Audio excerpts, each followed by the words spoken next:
नमस्कार, सुस्वागतम, वेलकम। मैं निधि शिमाली आपके अपने इस सोशल मीडिया परिवार में आप सभी का स्वागत करती हूँ।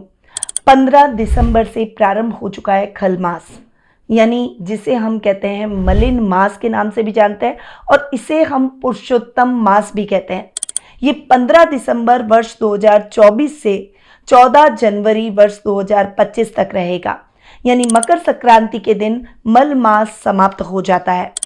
अब इसे मलिन मास या फिर खर मास के नाम से क्यों जाना जाता है? क्योंकि इस महीने सूर्य धनु राशि में आते हैं और सूर्य के 12 महीनों में जो राशि परिवर्तन होते हैं उसे हम संक्रांति के नाम से जानते हैं। तो ये जो धनु संक्रांति होती है उसमें सूर्य की चाल बहुत धीमी हो जाती है, इसीलिए दिन छोटे होने लगते हैं, रातें लंबी होने लगती है। यानी इस समय सूर्य दक्षिणायन रहते हैं और इस वजह से 15 दिसंबर के बाद जैसे ही सूर्य धनु में प्रवेश करते हैं तब सभी शुभ कार्यों पर रोक लग जाती है। कोई भी शुभ कार्य इस माह में नहीं किए जाते। अब वे शुभ कार्य कौन से हैं? विवाह संस्कार, मुंडन संस्कार, शादी, सगाई, गृह प्रवेश, कोई भी नया वाहन खरीदना या किसी भी प्रकार का शुभ कार्य करना इस मास में वर्जित माना जाता है। कहा जाता है कि ऐसे कार्य करने से उसका फल नहीं मिलता और वो कार्य क्षय हो जाता है, इसीलिए इस माह में शुभ कार्यों पर रोक लगती है। वहीं इस मास को पुरुषोत्तम मास के भी नाम से जाना जाता है।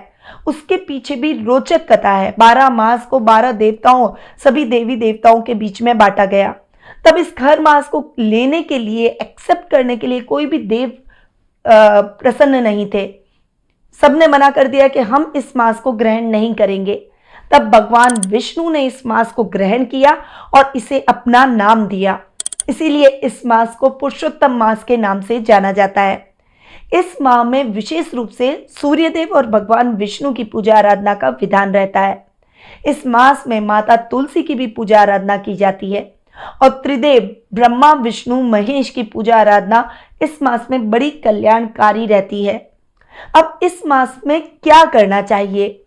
इस मास में अगर हो सके तो भगवान विष्णु के बीज मंत्रों का जाप करें, माता तुलसी की भी विधि विधान से पूजा आराधना करें, रोजाना तुलसी के नीचे दीप दान जरूर करें, तुलसी को इस मास में रोजाना सींचें। वहीं विष्णु सहस्त्र नाम का पाठ कर सकते हैं। भगवान विष्णु को पीले कलर के वस्त्र पहनकर पीला नैवेद्य चढ़ाएं, पीले आसन पर बैठे और उनकी विशेष रूप से पूजा आराधना करें।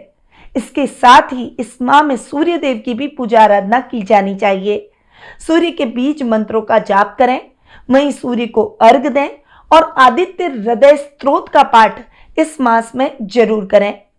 ये मास है भक्ति का, ये मास है मंत्रों का, जाप का और विशेष साधनाओं का।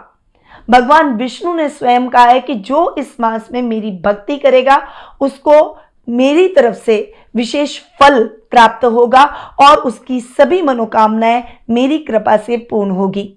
इसीलिए इस माह में लोग सात्विकता को धारण करते हैं। इस माह में भगवान की भक्ति लोगों के द्वारा की जाती है, परंतु आप सभी ध्यान रखें कि इस माह में शुभ कार्य नहीं किए जाते, तो शुभ कार्य बिल्कुल भी ना करें। जैसे ही मकर संक्रांति को सूर्य उत्तरायण होते हैं, पुनः शुभ कार्यों पर रोक हट जाती है और वे शुभ कार्य होना प्रारंभ हो जाते हैं।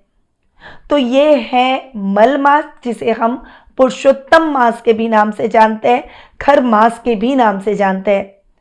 तो इस मास को जो मैंने बताया है उसके अनुसार इस मास में आप कार्य, भक्ति कार्य जरूर करें। अच्छा, एक उपाय आपको जरूर करना चाहिए। यदि आप अपने गुरु को स्ट्रॉन्ग करना चाहते हैं तो इस माह में अपने घर में एक केले का पौधा लगा दें, और अगर केले का पौधा लगा हुआ है तो आपको गुरुवार के दिन विष्णु सहस्त्र नाम का पाठ करना है उस केले के पेड़ के नीचे बैठकर, और साथ ही उसके नीचे घी का दीपक जरूर जलाना है। वहीं अगर आप इस माह में तुलसी का पौधा अपने घर लेकर आते हैं तो वो बहुत शुभ माना जाता है, और तुलसी का पौधा अपने घर लाकर उसके निरंतर और निस्वार्थ भाव से पूजा आराधना करें। माता तुलसी का आशीर्वाद रहा तो भगवान विष्णु की कृपा से आपकी हर मनोकामना पूरी होगी। तो ये जो मैंने विशेष उपाय बताए ये आपको खर मास के दौरान जरूर करने चाहिए। ऐसे ही वीडियोस के लिए आप मेरे चैनल को सब्सक्राइब कर सकते हैं और अगर ये वीडियो पसंद आए तो उसे लाइक भी जरूर करें। अब मैं अपनी वाणी को यहीं विराम देती हूँ। स्वस्थ रहिए, व्यस्त रहिए, मस्त रहिए और हमेशा मुस्कुराते रहिए। जय श्री राधे कृष्णा।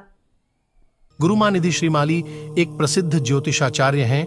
उनके जोधपुर स्थित ज्योतिष संस्थान में महामृत्युंजय, काल सर्प दोष, मां बगलामुखी, विवाह बाधा निवारण पूजा एवं अन्य सभी प्रकार की पूजाएं संस्थान के विद्वान पंडितों द्वारा पूर्ण विधि विधान एवं शास्त्रोक्त रीति से संपन्न करवाई जाती है।